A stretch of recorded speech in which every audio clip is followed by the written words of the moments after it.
Olá a todos, sejam bem-vindos ao meu canal. Continuando a aula 1, parte 4. Princípios constitucionais jurisdicionais. São os princípios relacionados à jurisdição, que constam da Constituição Federal. Nós temos o princípio da unidade, ou seja, a jurisdição ela é una, sendo exercida em todo o território nacional, que é diferente de competência, Então, um juiz que decide no interior de São Paulo, a sentença dele vale em qualquer lugar do país, que ela é única. No entanto, as regras de competência é que servem para definir qual juiz vai decidir, Mas uma vez decidida, ela se aplica a todo o país. Temos ainda o princípio da substituição, A jurisdição se substitui à vontade das partes. Temos ainda o princípio da definitividade. As decisões jurisdicionais são imutáveis, Há exceção para a chamada cláusula rebus sic stantibus, para decisões que fixam obrigações sucessivas, mas mesmo elas possuem caráter imutável, Ou seja, existe um núcleo imutável com uma maleabilidade imutável, Normalmente é referentemente ao valor. Então, por exemplo, você é condenado a pagar pensão alimentícia de R$500. Se a condição melhora, você tem que pagar 1.000. Se a condição piora, você tem que pagar 300. Mas você tem que pagar, Ou você continua condenado tendo que pagar. O que mudou foi o valor. Temos ainda o princípio da inércia, Nenhum juiz prestará tutela jurisdicional senão quando a parte a requerer, Ou seja, é necessário que haja pedido, postulação.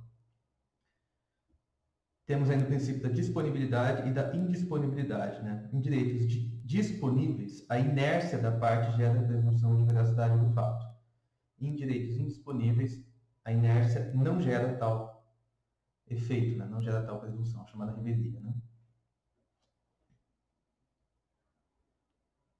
Bom, o processo civil será disciplinado e interpretado conforme a Constituição Federal, chamado processo civil constitucional.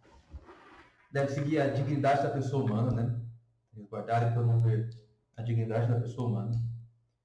Ainda existe o princípio da inafastabilidade, Não se excluirá da apreciação jurisdicional ameaça ou lesão a direito, certo? Então, você pode levar qualquer coisa para o judiciário. E a lei não pode impedir que você leve ao judiciário, Princípio da indeclinabilidade. O juiz não se excusa de julgar um caso alegando inexistência de lei, Quando ele aplica um ordenamento escrito, disse que ele está se fazendo um sistema interpretativo. Quando ele aplica um ordenamento não escrito, analogia, costumes, princípios gerais do direito ou equidade, é o chamado sistema integrativo. Temos ainda o princípio da indelegabilidade, A atividade jurisdicional é indelegável, Você não pode delegar, o juiz não pode, por exemplo, pedir para um escrevente ou um estagiário fazer sentença. Não pode, Em teoria não pode. Temos ainda o princípio da inevitabilidade. As partes se sujeitam à decisão jurisdicional independentemente de sua vontade, Ou seja, é inevitável que o juiz decide está decidido, Uma vez que se tornou imutável, goste ou não. Por isso que, inclusive, há o caráter substitutivo, Ainda existe o princípio da investidura e da imparcialidade. A investidura está a uma capacidade objetiva do magistrado, Ele ter sido licitamente se tornado magistrado, dentro das regras do ordenamento jurídico. E a imparcialidade, é o juiz não suspeito ou não impedido, E não impedido, No caso, é um pressuposto de validade processual. Enquanto a investidura é pressuposto de existência, a imparcialidade é pressuposto de validade processual. Temos ainda o princípio do juiz natural, segundo o qual a distribuição dos processos será imediata em todos os graus de jurisdição, que vai ser chamado tribunal de sessão, ou a escolha do juiz, Que as partes escolham quem seria o juiz. Elas não podem fazer isso. Temos ainda o princípio da razoabilidade, que consiste na adoção do meio adequado para a solução de conflitos, e o princípio da proporcionalidade, dentro do meio adequado, na proporção adequada, para a solução do conflito. O princípio da legalidade e da eficiência. Legalidade é a aplicação da lei, tanto processual quanto material, e eficiência consiste na prestação de serviço público de qualidade. Muitos discutem sobre o que seria eficiência, mas para mim eficiente é aquilo que é rápido e certo. Não basta ser certo e errado, não basta ser errado devagar. Então, não basta ser correto devagar. Temos ainda o princípio do contraditório, né? Ou da não surpresa também, que é uma ramificação desse princípio. Não se proferirá decisão contra uma das partes sem que ela seja previamente ouvida. Ou seja, enquanto o princípio do contraditório seria a obrigatoriedade de ouvir a outra parte, né? O princípio da não surpresa significa que o juiz não pode tomar uma decisão sem que a outra parte tenha direito de se manifestar sobre os argumentos dessa decisão, né? Ou seja, ser surpreendido. Isso que eu daí estou no princípio. Então, não se proferirá decisão contra uma das partes sem que ela seja previamente ouvida. Nesse caso, esse é o contraditório que se refere às partes mesmo, né? Exceto tutela provisória de urgência, tutela provisória de evidência, ação monitória evidente e liminar em mandado de segurança, né? Que se admitem as chamadas concessões não de tutela partes ou liminar. Você, antes de citar o réu já é citado para liminar. Aplica-se ao procedimento do mandado de segurança o princípio contraditório, né? Ainda temos o princípio da não surpresa também, né, no aspecto jurídico. O juiz não pode decidir em grau algum de jurisdição em fundamento a respeito do qual não se tenha dado às partes a oportunidade de se manifestar, ainda que se trate de matéria sobre a qual deva decidir de ofício, né, e mais ainda se for matéria que deva decidir mediante exceção escrita, né, mediante a alegação da parte.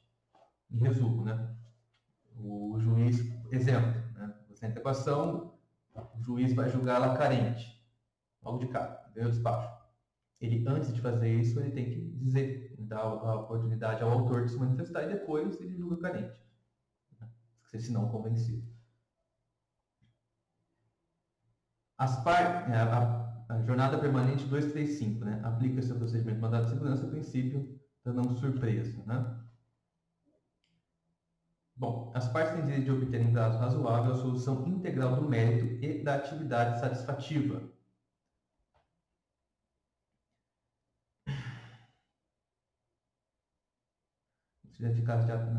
Tá certo. É o chamado princípio da primazia do mérito, né?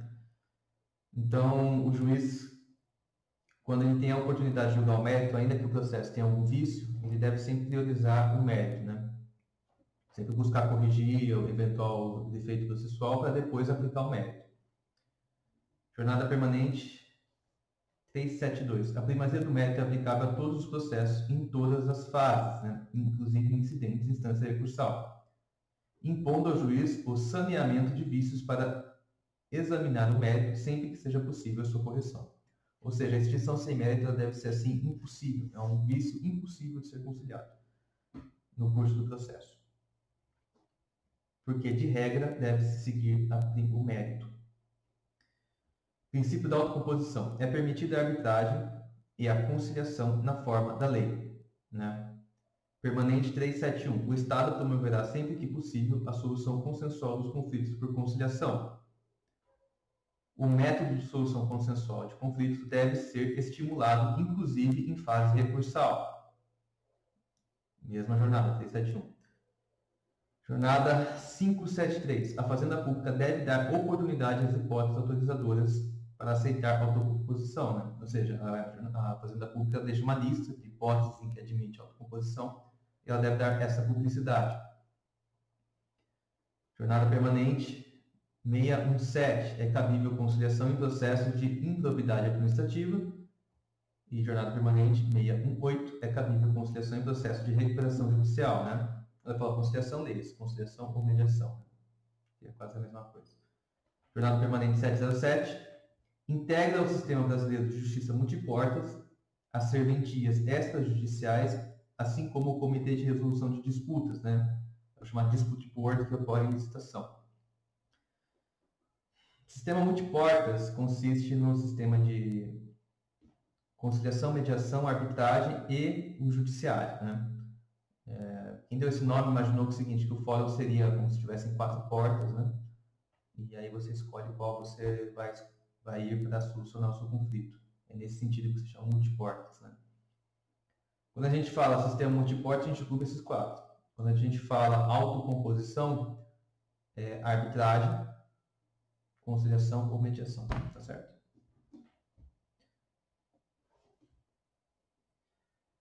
Jornada permanente 708. As práticas da justiça restaurativa são aplicáveis ao processo civil. A justiça restaurativa ela consta da resolução 225 de 2016, né, do CNJ.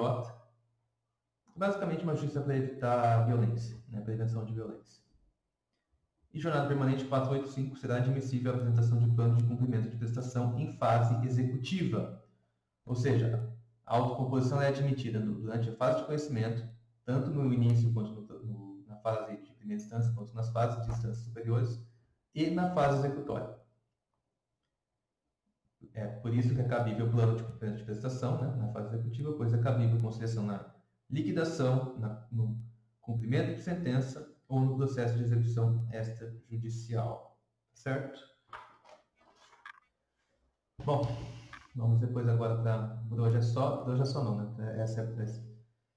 Essa aula acabou.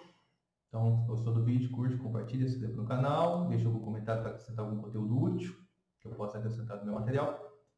E depois eu vou tentar fazer a última parte da primeira aula, tá certo?